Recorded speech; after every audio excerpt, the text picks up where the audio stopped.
I'm Bob McMahon. And I'm Jim Lindsay. Well, this past week, just a few days ago, Iranian President Hassan Rouhani announced that his country would stop complying with parts of the nuclear deal, including the enrichment, as regards enrichment of uranium and possibly the restarting of construction on a nuclear reactor. Jim, what do you make of this move by Iran, and how might the U.S. and other countries respond? Bob, it's a significant move by the Iranians. They're upping the ante, and I think this decision is particularly aimed at the European parties to the Joint Comprehensive Plan of Action, or the Iran nuclear deal. And they've been trying to come up with a workaround, right, since the U.S. a year ago announced it was pulling out? They most certainly have. They did come up with a strategic vehicle that they hope would allow European firms to continue to do business with Iran and not be subject to U.S. sanctions. That effort has gone essentially nowhere.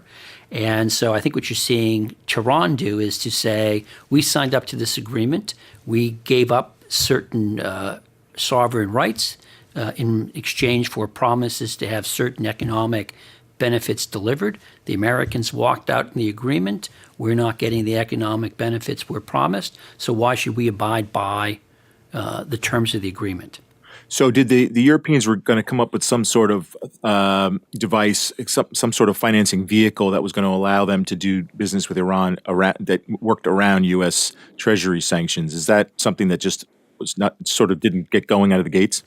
Yeah, well, the technical term was for what the Europeans were going to create is a special purpose vehicle, but it just hasn't gotten off the ground. It hasn't gotten off the ground because most European firms have bigger stakes in the U.S. market than they have potentially in the Iranian market. So why jeopardize a bird in hand for smaller prospects in the bush, if I can put it that way?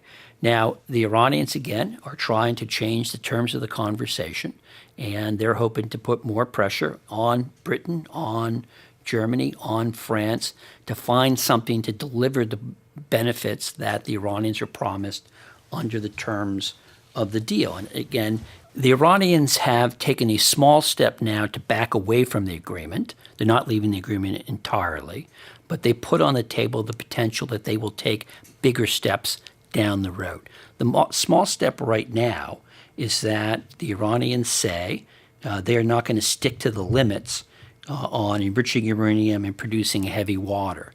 The potential move down the road is that the Iranians have said if they don't see movement from the Europeans and the other parties to the Joint Comprehensive Plan of Action within 60 days, then Iran will take a more significant step. What's interesting is that this is happening at the same time that the U.S. is signaling a growing threat from Iran in the region to U.S. interests, et cetera, and has made a big point of announcing a U.S. carrier group moving into the region. Jim, is this something that is perhaps a little bit inflated on the U.S. side to try to increase this maximum pressure campaign? Well, Bob, there are actually two things going on here. One is that the U.S. has, in recent weeks, intensified the economic pressure on Iran. And it's done that most notably by stating that it is no longer going to grant waivers to countries that have been importing oil from Iran. Again, the United States has threatened what we call secondary sanctions on these countries. If you do these imports, then we're going to slap sanctions on you. We waived a number of countries when we first did this back in November. Now those waivers are off the table. And these include U.S. allies like South Korea and Japan and so forth, yeah? Yeah, we have South Korea, Japan, India, China, and Turkey. Got it. And again, Iran's main product to the rest of the world is oil. This is a way to turn up the volume. The other thing is, as you mentioned, the United States is engaged in what could, I guess, be described as saber rattling in terms of sending U.S. forces to the region in a demonstration of force or of resolve. What we don't know is what, if any, intelligence motivated that, what the nature of the threat is, and the like. But clearly, what you see is in both capitals is a ratcheting up of pressure and of tensions. And we shall see how this all plays out. Obviously, whenever you mobilize military forces, go to a higher state of alert. One potential is the other side does exactly the same thing. And that could lead to both sides being very careful, but it also clearly raises the potential of, at a minimum, accidental contact between military forces, and that could take you to a whole different stage of a crisis. So I'd say right now, clearly tensions are up, and we don't have a good feel for how this is all going to play out. Got it. So the next step we're looking at then is this ticking clock sometime in like early to mid-July, perhaps, if nothing else happens on the reaction to the Rouhani announcement? Correct. We're going to see, what it is that the Iranians do in terms of what you might call their second move 60 days from now. I will note that the other parties to the Iran nuclear deal have all stepped up, at least rhetorically, to call on both sides to ratchet down the tensions. The position that they have taken is sort of varied in tone. I mean, the Russians called the current situation unacceptable, but pretty much put the blame at the feet of the Trump administration by referring to, and I'll quote them here, the irresponsible behavior of the United States. And I will note that China, while calling on both parties to exercise restraint, insisted that it, let me quote the Chinese foreign ministry here, resolutely opposes U.S. sanctions against Iran. And indeed, American allies, again, citing similar notes, Theresa May saying that she's extremely concerned about the situation. And the French foreign ministry say that nothing would be worse than Iran leaving the agreement. So I would imagine diplomats right now are working at operational capacity to see if they can find some way either to ratchet down the tensions or to keep the Iranians from taking that promise/threaten next step.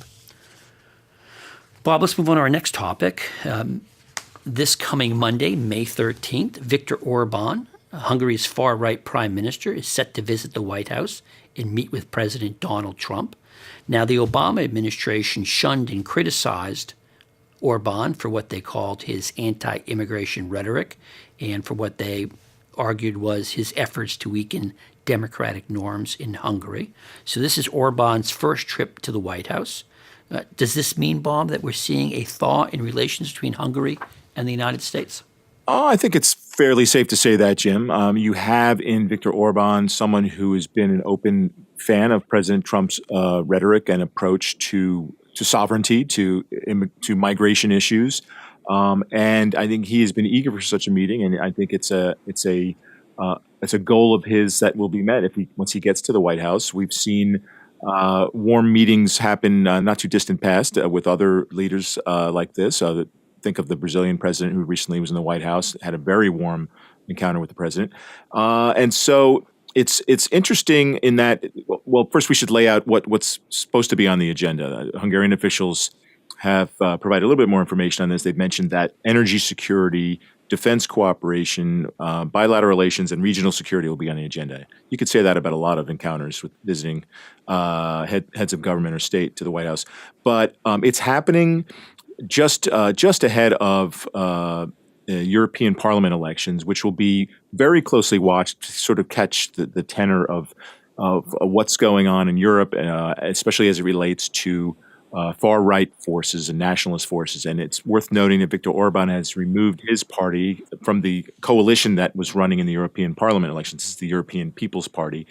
He's saying they've made too many, in his words, they've made sort of too many sort of accommodations or connections with leftist parties to truly espouse, what he sees as right or right of center positions. And so he's going to go his own way. It's not clear how exactly his party, the Fidesz party in Hungary, will be represented on the broader European scale. But suffice it to say that there's going to be a great deal of interest and scrutiny about the way Europeans in general are voting for these types of parties. And what it says about the sort of the mood in Europe at a time when sort of there's the Brexit